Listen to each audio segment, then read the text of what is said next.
I thought I had it all figured out about myself and my family, until I got the call that changed my life forever.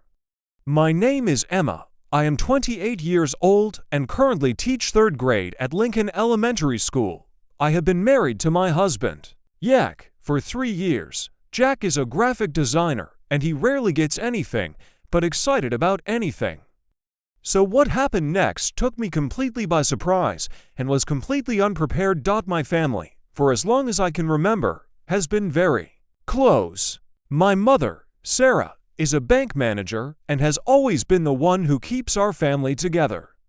She is 49 years old and recently celebrated her birthday and wedding anniversary with an unforgettable dinner, which I am about to tell you about. My dad, Greg, 51, works in construction as a foreman.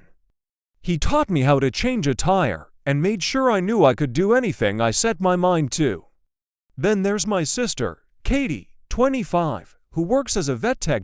And Michael, 52, was the man my mother introduced me to as her cousin from Denver. He had never been married, never had children, but he was always there for the important moments in my life: every birthday party, every school play, every graduation, every important party. He always flew in from Denver, never missed, and always brought thoughtful gifts that were strangely perfect for my tastes at the time. When I was 7 and fascinated with dinosaurs, Michael gave me a dinosaur encyclopedia. When I decided I wanted to be a teacher, he gave me a beautiful leather-bound journal with my initials and told me to write down all my teaching ideas. When Jack and I got engaged, Michael was one of the first people I called and cried on the phone when I told him the good news. Looking back now, I see signs that Michael's relationship with my family was different. He always seemed to know everything about me, even things that my parents sometimes forgot. I remember being allergic to strawberries when I was 5, something that even I had forgotten. He also knew that my favorite color had changed from purple to green when I was in high school. Michael always asked me detailed questions about my teaching, seeming genuinely interested in every little aspect of my success in the classroom. He also had a habit of observing me at family meetings, not in a creepy way, but with intense attention, which was always attributed to the fact that he was a single man who liked to be close to his family. He smiled when I smiled, and his eyes seemed to well up when I talked about my students or my marriage. I think he was simply excited to be a part of our family. The night that changed everything was my mother's 49th birthday dinner. Michael had flown in from Denver specifically for the celebration, which wasn't unusual, but there was something different as soon as he walked through the door. He seemed nervous, almost nervous, which was a stark contrast to the calm, composed demeanor Michael always had. He was always the type to handle any situation with grace. Throughout dinner, I noticed Michael constantly looking at me, as if he thought I wasn't paying attention, but I could feel his gaze as my mother began recounting memories of my childhood. Michael's reaction seemed strong and unusual. When he mentioned that he was the one who taught me how to ride a bike, Michael's eyes suddenly filled with tears. When he mentioned my first day of kindergarten, he excused himself to go to the bathroom, and I could have sworn I heard crying in the hallway. But the first real sign that I didn't recognize was when Michael gave my mother a birthday present. It was an expensive silver bracelet, more expensive than anything a cousin would have given me. Mom's reaction was strange too. She looked at the bracelet as if it meant something more than just a birthday present and hugged Michael longer than a normal hug between cousins. Jack noticed this too. I could see him looking at everything with a puzzled expression. Jack had always been attentive to small details, probably because of his job as a graphic designer, where you have to pay attention to the smallest things. But that night, he looked like he was trying to solve a puzzle in my family. What I didn't know was that Michael had kept it a secret for 28 years, and that birthday dinner was the moment he decided he couldn't keep it any longer.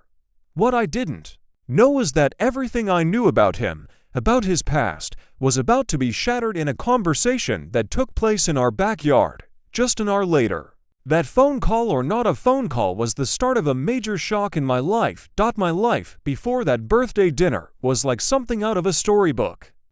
I had everything I thought I wanted, and a family that most people would envy. I taught third grade at Lincoln Elementary School, not just my job, but my dream.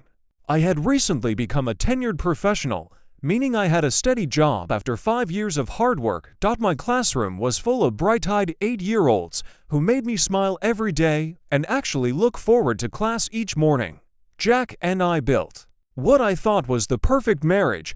We met in college when he was studying graphic design and I was majoring in education. He was the calm, steady guy who helped me balance my emotions. While I lived with my heart in my hands, Jack thought things through before he acted. He designs logos and marketing materials for small businesses and is very talented at reading people and situations, which makes him excellent at understanding what clients really want. Our little house on Maple Street was exactly what we had dreamed of when we first got married. We had painted every room, planted a small garden in the backyard, and spent weekends scavenging for antiques to decorate the interior.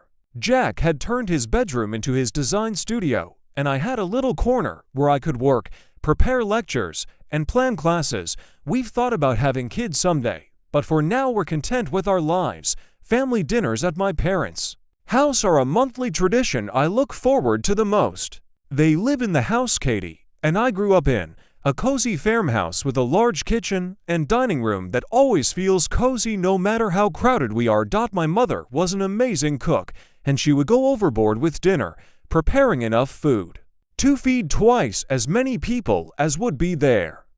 My father would always stand by the stove, doing chores and pretending to be the chef while my mother did all the cooking. It was their routine, and it always made me smile. Michael arrived about 20 minutes after Jack and I, carrying Mom's favorite bottle of wine and a beautifully wrapped gift. He hugged everyone and congratulated Mom on the wonderful party, then started a conversation with Dad about the construction projects he had been working on. This was completely normal behavior for Michael, but I noticed he seemed more nervous than usual. He kept checking his watch and running his fingers through his hair, a nervous habit I had never seen before.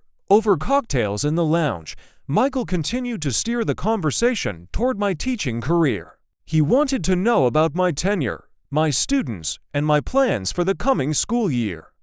His questions were detailed, and he seemed to expect every answer from me. When I mentioned that I was thinking about getting a master's in education, Michael's face lit up as if I had just won the lottery.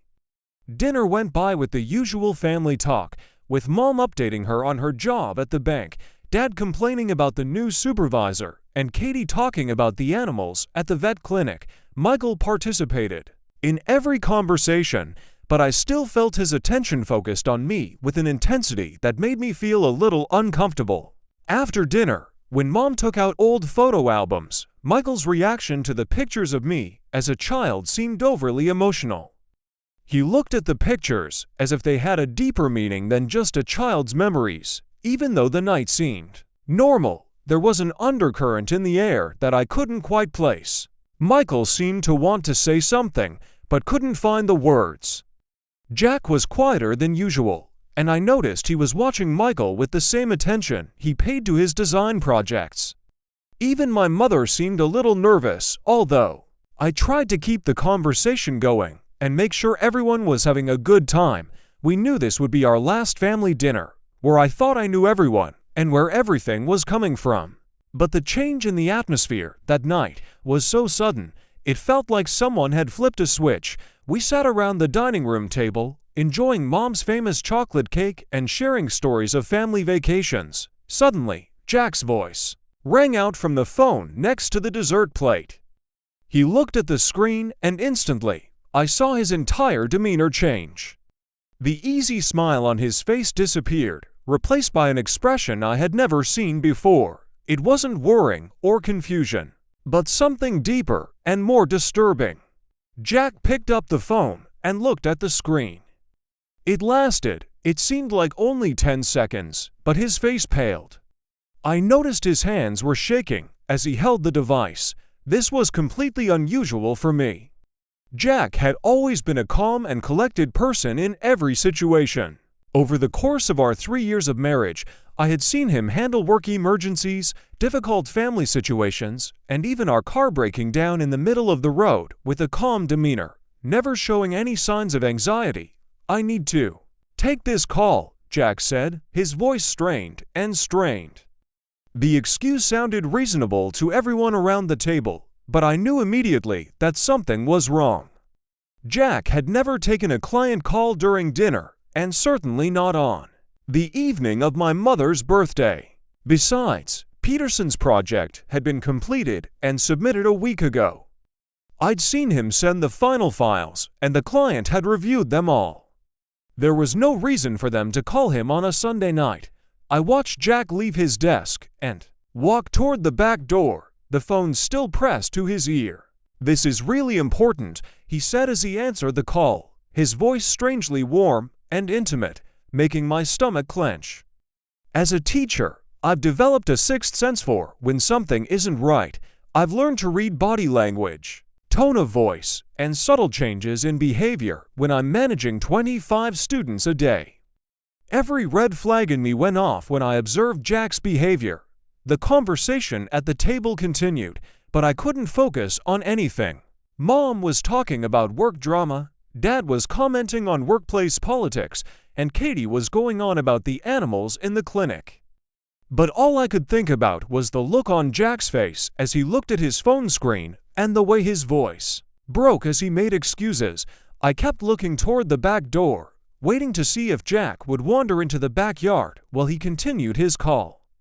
But from where I was sitting, I couldn't see him. The yard lights weren't on either, indicating he wasn't strolling around like he usually did when he had a work call. Michael seemed to notice my distraction and asked if I was okay.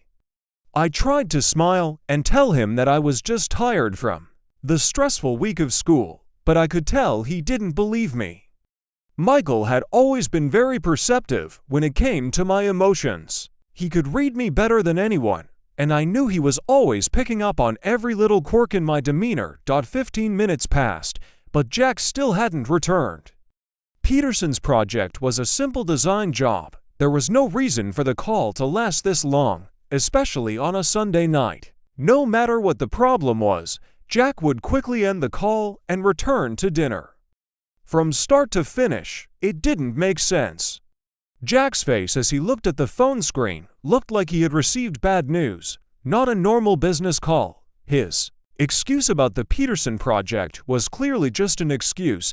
We all knew that this family dinner would be the last time I felt like I had a clear understanding of what was happening in my life. The change in the atmosphere that night was so sudden, it felt like someone had flipped a switch. We were sitting around the kitchen table, enjoying Mom's chocolate cake and sharing stories of family vacations, when suddenly Jack's phone rang. As he looked at the screen, I noticed his demeanor change instantly. The easy smile on his face disappeared, replaced by an expression I had never seen before. It wasn't worry or confusion, but something deeper and more disturbing. Jack picked up the phone and looked at the screen, but the strange thing was that he looked at it as if it was something very important, even though it was only for 10 seconds. His face turned pale, and his hands shook as he held the phone. This was something I had never seen from Jack, who prided himself on being calm in any situation. He was someone who could always keep his cool in work and any emergency situation. "I need to take this call," Jack said, his voice strained and strained. The excuse he gave seemed plausible. It was about a work project with a client, but I knew it wasn't true.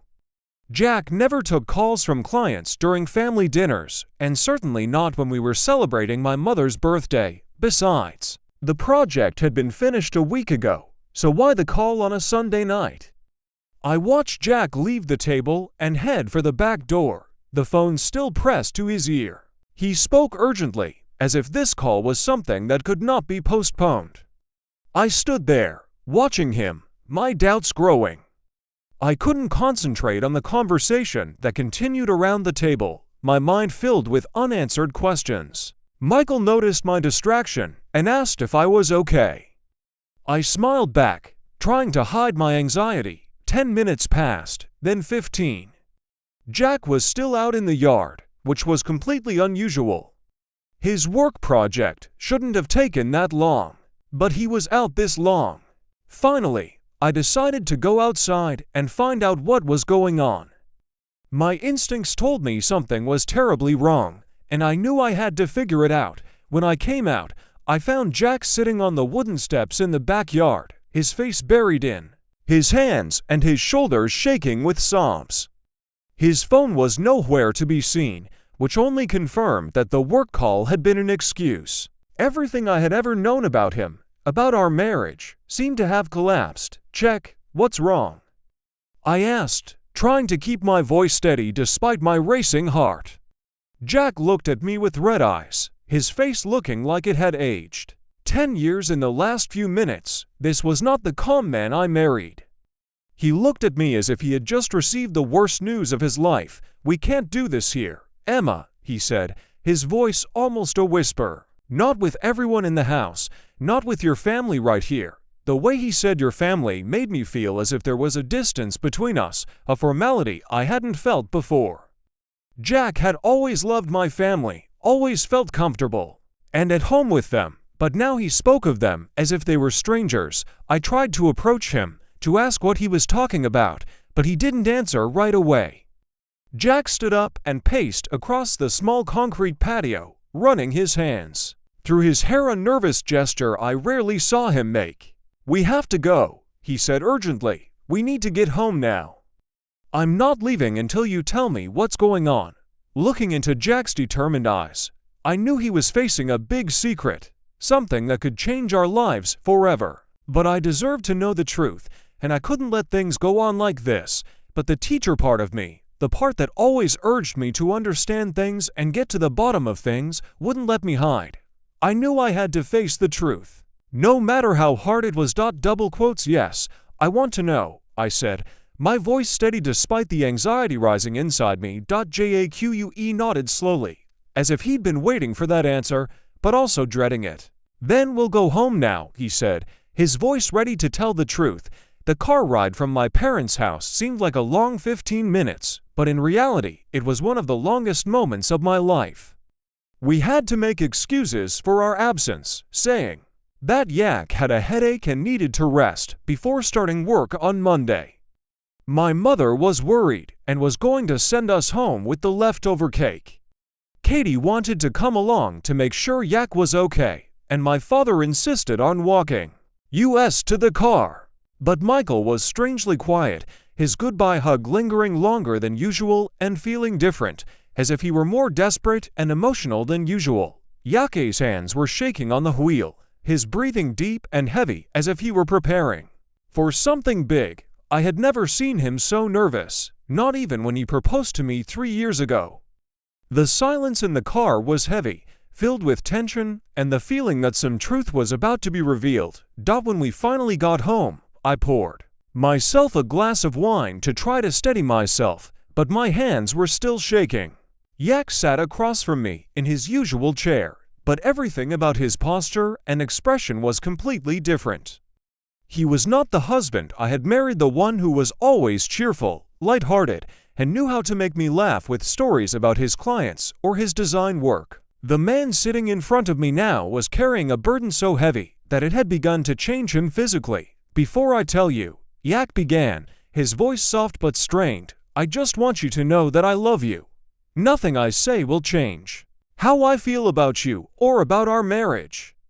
I will always be proud of you." Those words made my heart beat faster than usual. In my experience, I knew that conversations that started with assurances of love and marriage often led to bad things.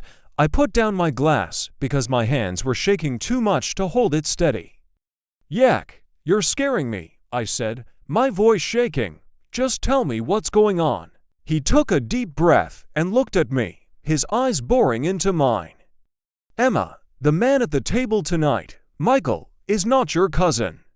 He is your biological father." Those words hit me like a powerful shock. For a moment, I couldn't comprehend what he had just said because it was completely unbelievable.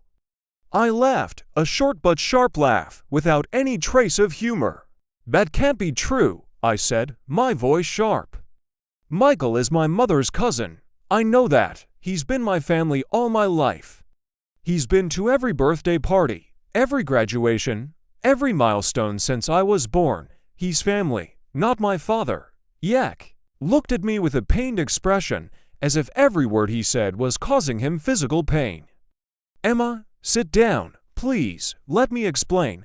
I stood up so quickly that I knocked over my glass, spilling red wine all over the coffee table. That's impossible, I shouted. Michael can't be my father.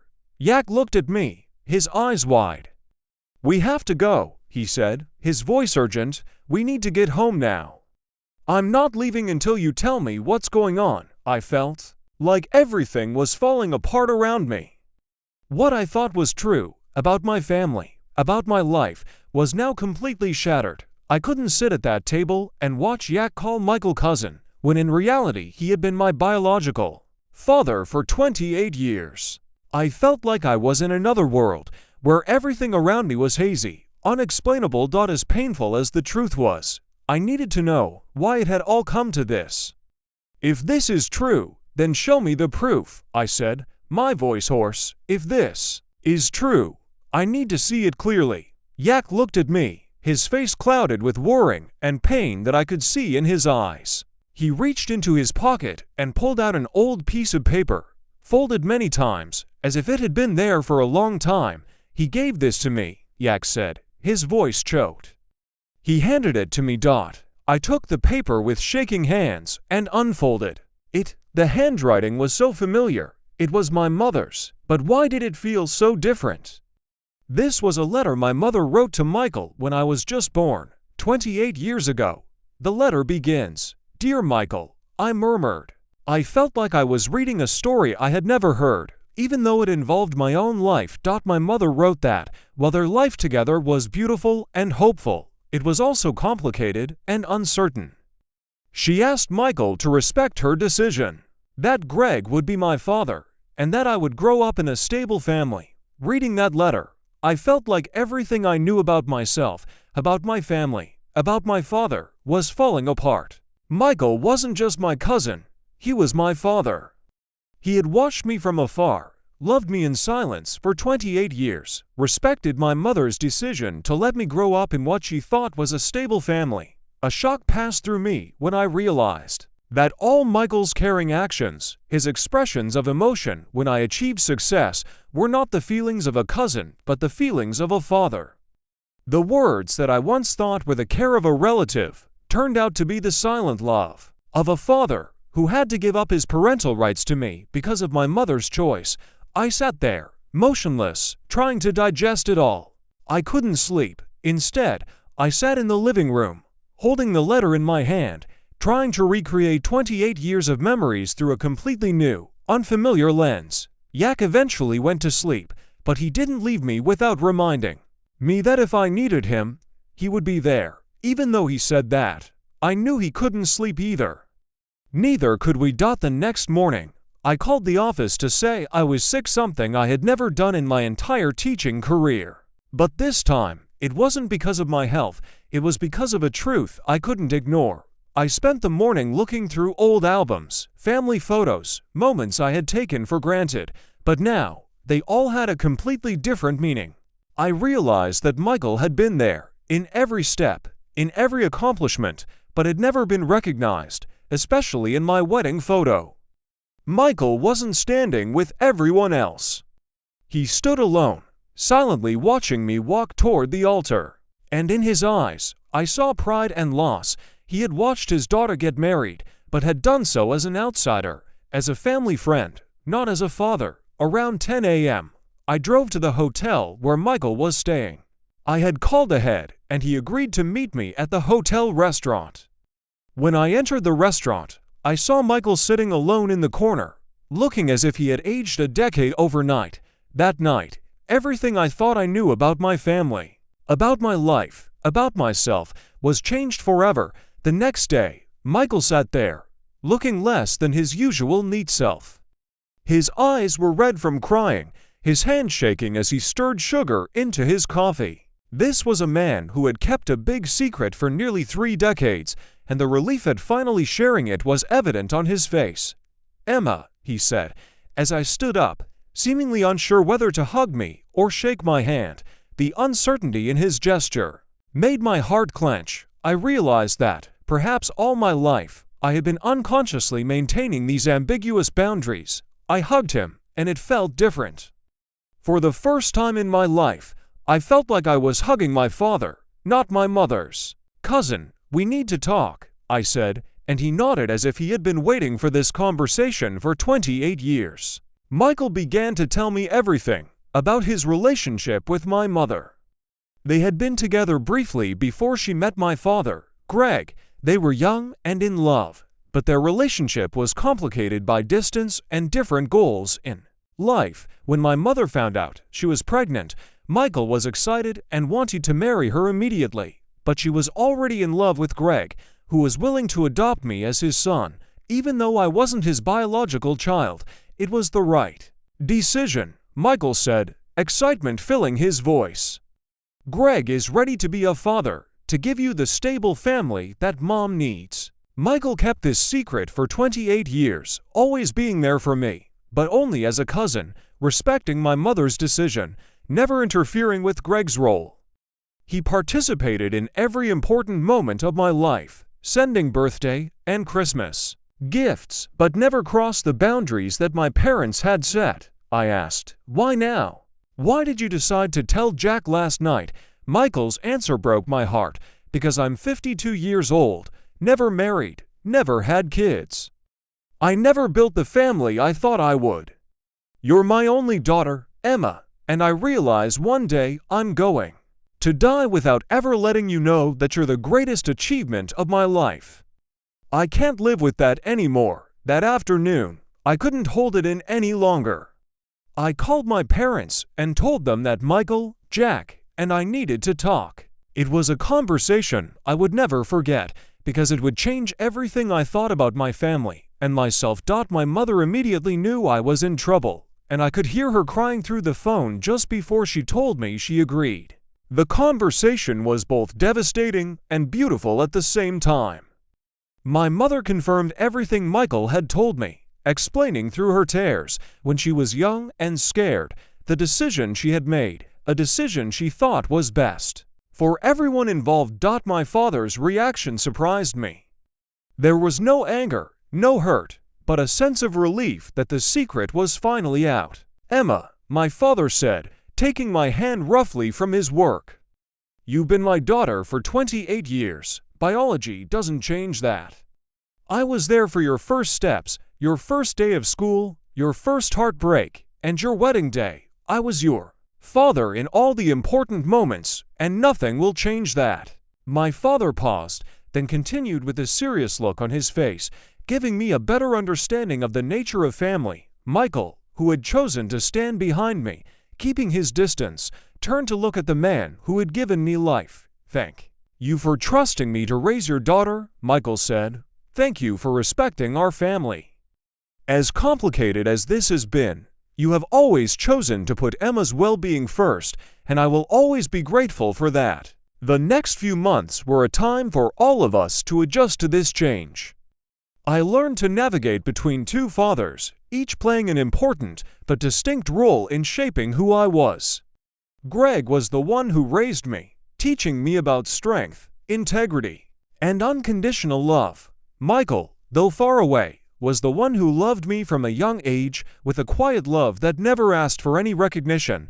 I understand that family is not just about those who share blood, but also about those who choose to love and support you even in the most difficult of circumstances. Love can come from unexpected places, and sometimes the people who truly love you are the ones who choose to step back so that someone else can be the hero in your story. Today, when my students ask me about my family, I always share that I am incredibly lucky to have two fathers who love me in different but equally important ways. Family is where love doesn't necessarily come from blood, but from those who choose to stay with you, to love you throughout your life. And if you enjoyed this story and want to hear more real-life experiences about family, relationships, and how our lives change over time, don't forget to subscribe and hit the notification bell so you don't miss the next video. Your support means a lot to me, and helps me continue to share important stories. Remember that we are not alone in our experiences. See you in the next video.